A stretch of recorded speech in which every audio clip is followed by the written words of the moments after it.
Office থেকে আমরা সবাই মিলে বেরিয়ে পড়লাম খিদিরপুরের উদ্দেশ্যে। তো খিদিরপুরের এটা আমাদের ফার্স্ট টাইম আসা, বিকজ আমি ফার্স্ট টাইম এসেছি, বাকি সবাই এসছে। আর হ্যাঁ, সুরজ হচ্ছে পুনে থেকে এসছে, ওর জন্যই আজকে আসা, ওর কলকাতার কিছু জায়গা ঘুরতে চায়। তো এটা ওর ফার্স্ট টাইম ছিল কলকাতায়, সেই উপলক্ষে আমরা ডকইয়ার্ডে এসেছি। এটা আমার জন্য যদিও ফার্স্ট টাইম, কারণ আমি খিদিরপুর ডকে কোনো দিন যাইনি। তো যাই হোক, এই জায়গাটা যে এত সুন্দর একটা গঙ্গার বুকে এসে খাওয়া আর এই পরিবেশটা এনজয় করার মধ্যে একটা বিরাট সুন্দর ব্যাপার ছিল। তো যাই হোক, এত সুন্দর এই জায়গাটা লাগছে।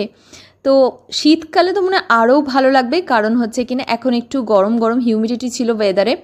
তো যাই হোক, বাট খুব এনজয় করছিলাম। বিকেলবেলায় সূর্য মামা অস্ত যায় করছে, তো না ঠান্ডা না গরম, অতটাও গরম লাগছিল না। তাই আমরা বাইরেটাই বসেছিলাম। মকটেল আমরা নেওয়ার পর আমরা অর্ডার প্লেস করেছিলাম ডিমসাম। আমার যেহেতু শ্রাবণ মাসের শনিবার, তাই আমি ভেজ নিয়েছিলাম, আর সুরজ ছিল ভেজিটেরিয়ান, তাই ও নিয়েছিল ভেজ।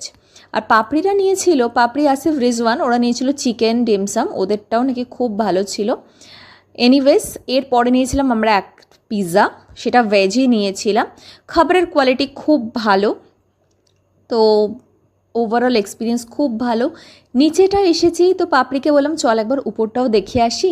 তো উপরটা আরও বেশি সুন্দর, না আসলে সত্যি মিস করে যেতাম। তাহলে চলো তোমাদেরও ঘুরিয়ে আনি ওপরটায়।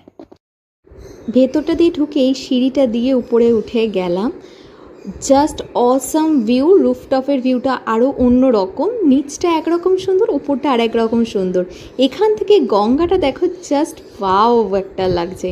তার উপর যাচ্ছে নৌকা, কি দারুণ না?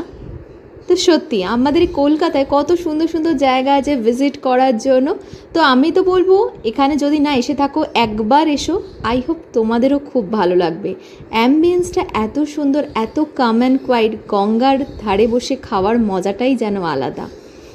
তাহলে চলো, এখানেই আমি ব্লগটা এন্ড করলাম। দেখাবে আর একটা ব্লগে, বাই।